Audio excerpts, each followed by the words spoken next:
काम है, इनका आम काम जो गिना जाता है वो है स्पर्म की प्रोडक्शन और टेस्टोस्टेरॉन हार्मोन की प्रोडक्शन। अब टेस्टोस्टेरॉन हार्मोन जो है वो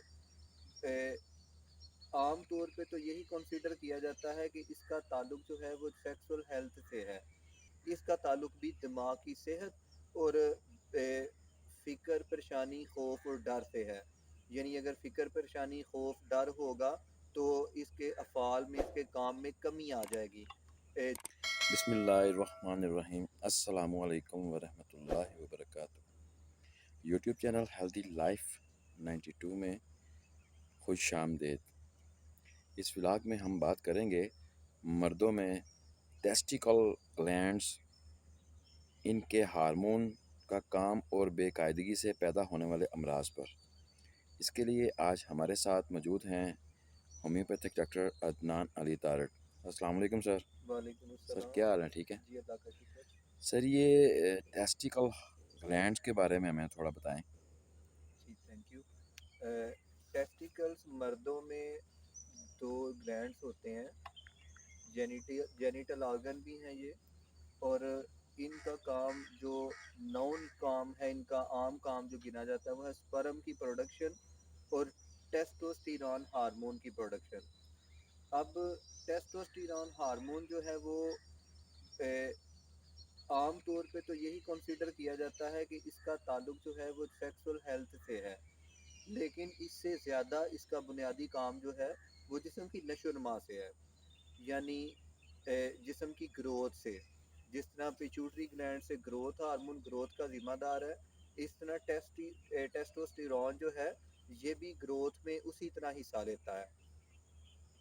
टेस्टिकल्स को दिमाग से पिट्यूटरी ग्लैंड से स्टिमुलेशन आती है फोरिकल स्टिमुलेटिंग हार्मोन और ल्यूटिनाइजिंग हार्मोन के ज़रिए, और इसी तरह असाबी निज़ाम भी इसको कंट्रोल करता है। मतलब यहाँ भी जिनसी सेहत और नशोनुमा के लिए जो टेस्टोस्टेरॉन का और स्पर्म की प्रोडक्शन का काम है, इसके ज़िम्मा टेस्टिकल्स के ज़िम्मा जो है, इसका ताल्लुक भी दिमाग की सेहत और फ़िक्र परेशानी खौफ और डर से है।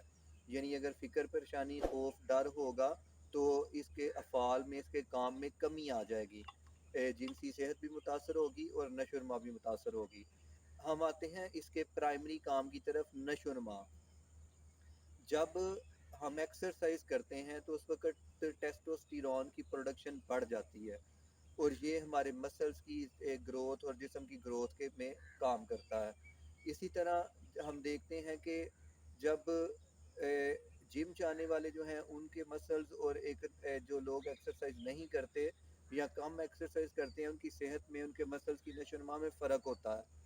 इसमें किसी हद तक खुराक का ताल्लुक तो है, लेकिन सब में खुराक का ताल्लुक एक जैसा नहीं है। बहुत ज़्यादा अच्छी खुराक खाने के बावजूद एक्सरसाइज ना करने वाले जो हैं उनकी नशोनुमा कम होती है। क्यों? क्योंकि उनमें हार्मोन्स की प्रोडक्शन कम होती है।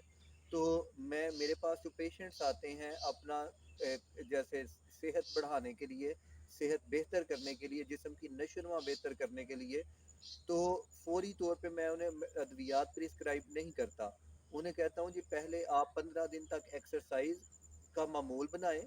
जब आप एक्सरसाइज रोज़ाना करेंगे तो ऑटोमेटिकली आपकी भूख बढ़ जाएगी और आपकी डाइजेशन इम्प्रूव होगी और आप जहनी तौर पे ज़्यादा रिलैक्स रहेंगे, आपकी जहनी सेहत अच्छी होगी, आपकी सोच अच्छी होगी, आपका फ़िक्र करने का या किसी बात को यानी पढ़ाई को या अपनी जॉब को जो है परफॉर्म करने का अंदाज बेहतर हो जाएगा, आपकी नींद गहरी हो जाएगी, मतलब आप हर तरह से सेहतमंद हो जाएंगे।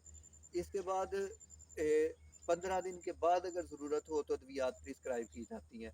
तो ये जो एक्सरसाइज के साथ सेहत का बेहतर होना है, इसमें एक बुनियादी हार्मोन टेस्टोस्टेरॉन है जो टेस्टिस के अंदर पैदा होता है। इसके बाद दूसरा इसका काम जो है वो स्पर्म की प्रोडक्शन है। स्पर्म की प्रोडक्शन जो है वो यानी हमारी तौलीदी निज़ाम रिप्रोडक्शन के लिए और ये काम आते हैं। इस तरह इनकी प्रोडक्शन वैल्यू, इनकी तादाद, इनकी मिकदार और इनका नॉर्मल होना ये बड़ा अहम है। अगर किसी वजह से टेस्टिस की नशोनुमा ना हो पाई तो स्पर्म की प्रोडक्शन मुतासर हो जाती है।